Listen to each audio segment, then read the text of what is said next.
How much car can you really afford in 2026? That sounds like a simple question, but there are actually three very different numbers. There's the amount a lender will approve you for. There's the monthly payment you can technically make. And then there's the amount of car you can truly afford without sacrificing everything else you want to do with your money. Those numbers are not the same. And in 2026, the difference matters more than ever. According to Edmunds, the average payment on a financed new vehicle reached a record of about $780 a month in the second quarter of 2026, and nearly 1 in 4 new car buyers who financed their purchase signed up for a loan lasting 84 months or longer, 7 years, for a car. At the same time, Kelley Blue Book reports that the average new vehicle was still selling for nearly $50,000 in June.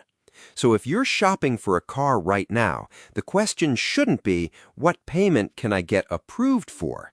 The better question is, what payment can my life comfortably support? Because approval is not affordability, and a lower payment does not mean a cheaper car. Let's start with what the average buyer is dealing with today. According to Edmunds, buyers financing new vehicles in the second quarter borrowed more than $44,000 on average. Experian's latest data puts the average interest rate at about 6.4% for new cars and more than 11% for used cars. That second number surprises a lot of people. A used car may have a lower sticker price, but financing it can be significantly more expensive. And buyers are responding to high prices and high payments in a predictable way. They're stretching the loans. The average new car loan is now close to 6 years. More than a third of financed new car purchases in the second quarter went beyond 72 months, and almost 1 in 4 reached 84 months or longer. Why? Because longer loans make expensive cars look affordable. Imagine financing $40,000 at 7%. On a 5-year loan, your payment would be about $792 a month. That may feel uncomfortable. Stretch the exact same debt to 7 years, and suddenly the payment drops to about $604. Almost $190 disappears from the monthly payment.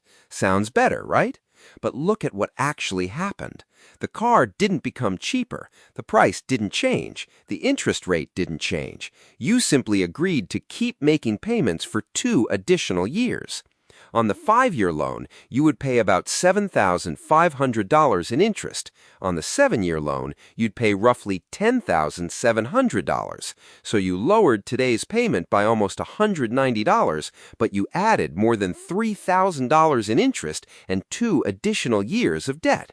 That's one of the most important things to understand when buying a car. The payment went down, the cost didn't. So how should you determine what you can actually afford? A useful place to start is your take-home pay. Experian suggests keeping the car payment at roughly 10% or less of monthly take-home pay and keeping total transportation costs around 15% or less. Those are guidelines, not laws. Your situation matters. Someone with a paid-off house and no other debt may have more room. Someone paying high rent, childcare, student loans, medical expenses may need to spend much less. But let's use those numbers as a starting point. If you bring home $4,000 a month, 10% gives you a car payment around $400. At $5,000 of take-home pay, about $500. At $6,000, about $600. And at $8,000, about $800. But here's where the math gets more interesting. Your car payment is not your car cost. Suppose you bring home $6,000. 15% gives you a total transportation budget of about $900.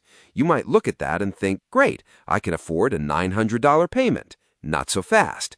According to Experian, the average national cost of auto insurance is around $190 a month.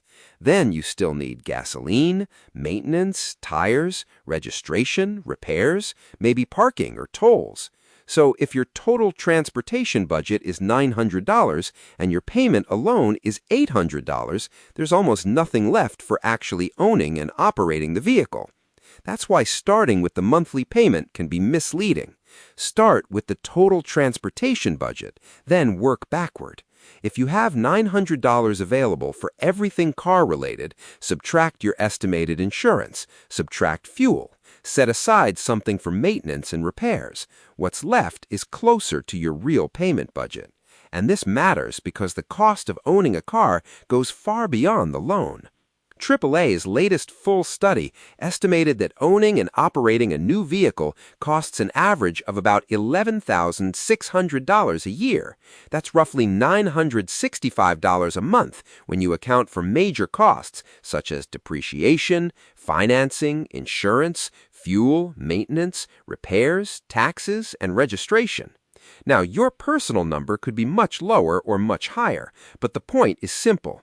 The number coming out of your bank account for the loan is only part of what that vehicle is costing you. And there's another affordability test most people rarely think about when they buy. I call it the exit test.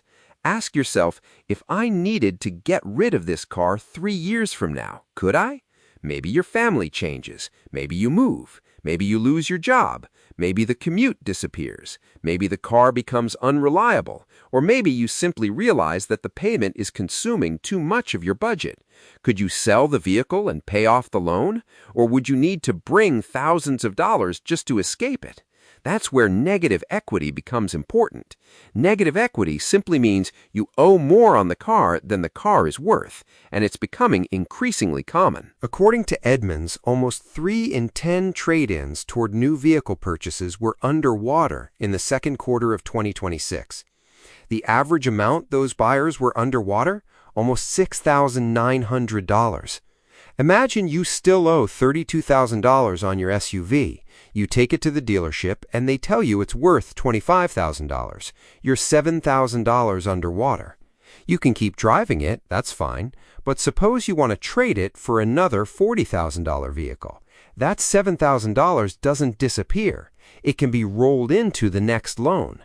Now you may be financing something closer to $47,000 before other financed costs. You leave with a new car, but part of your new car payment is still paying for your old car. And the real-world numbers are even more uncomfortable. Edmunds reports that buyers who rolled negative equity into new car loans in the second quarter had an average payment of about $944 a month. They're projected to pay more than $16,000 in interest over the life of those loans. That's how people get stuck on what I would call a debt treadmill. You trade the car, but you don't necessarily leave the debt behind. So, when you're deciding how much car you can afford, don't ask only, can I make this payment? Ask 3 questions. First, can I comfortably make the payment while still saving money and handling my other responsibilities? Second, can I afford the total cost of owning the vehicle, not just the loan? And third, is this loan structured so that I have a reasonable path toward owning more of the car than I owe on it? If the answer to one of those questions is no, the car may be more expensive than your financial life can comfortably support. Now, you may have heard of rules like the 24-10 rule. Put 20% down, finance for 4 years or less, and keep transportation costs within a relatively small percentage of your income. It's a useful conservative benchmark, but I wouldn't treat any single rule as perfect for everyone.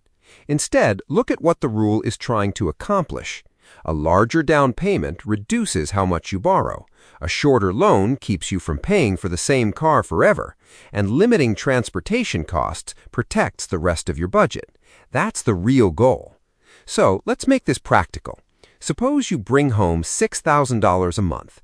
You decide that $900 is the maximum you're comfortable spending on transportation. Your insurance quote is $180, you estimate $150 for gasoline, and you want to reserve another $100 for routine maintenance, repairs, registration, and other costs. That leaves about $470 for the loan payment. Maybe that number buys less car than you originally wanted. That's okay. You're not trying to find the most expensive vehicle someone will finance for you. You're trying to find a vehicle that fits into your financial life. That's a completely different goal. And before you ever walk into a dealership, compare financing.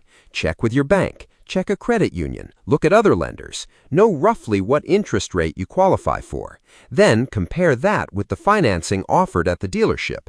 Sometimes the dealership may have the best offer, sometimes it won't, but you'll be making that decision with information rather than discovering your financing options after you've already fallen in love with the car.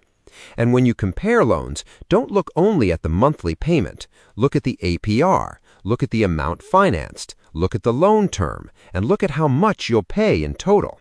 A salesperson might be able to turn a payment of $750 into $620 by extending the loan.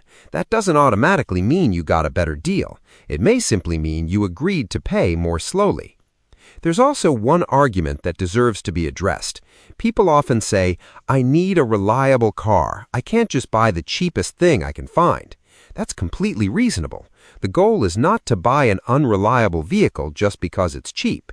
For millions of Americans, reliable transportation is essential. It's how you get to work, take your children to school, buy groceries, visit family, live your life. But reliable does not automatically mean expensive.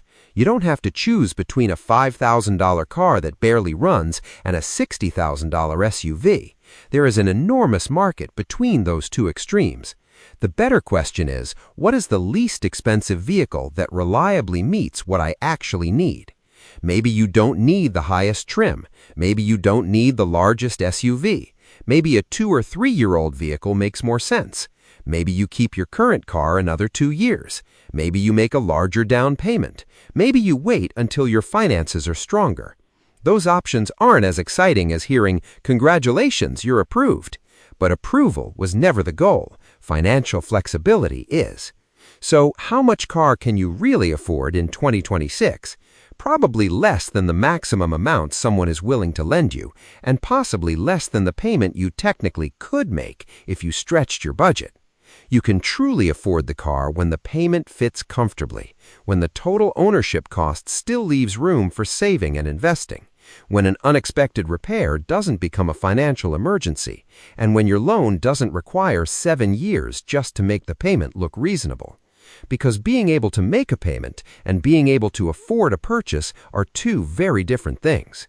Approval is not affordability. A lower payment does not mean a cheaper car. And if you need 7 years to make the car look affordable, there's a good chance the car isn't affordable. The goal isn't to drive the most expensive vehicle your income can support. The goal is to own reliable transportation without allowing it to control the rest of your financial life. A car should fit your life. Your life shouldn't have to fit around the car payment. If you enjoy understanding the money behind everyday decisions, subscribe. That's exactly what we break down here. Thanks for watching, and I'll see you in the next one.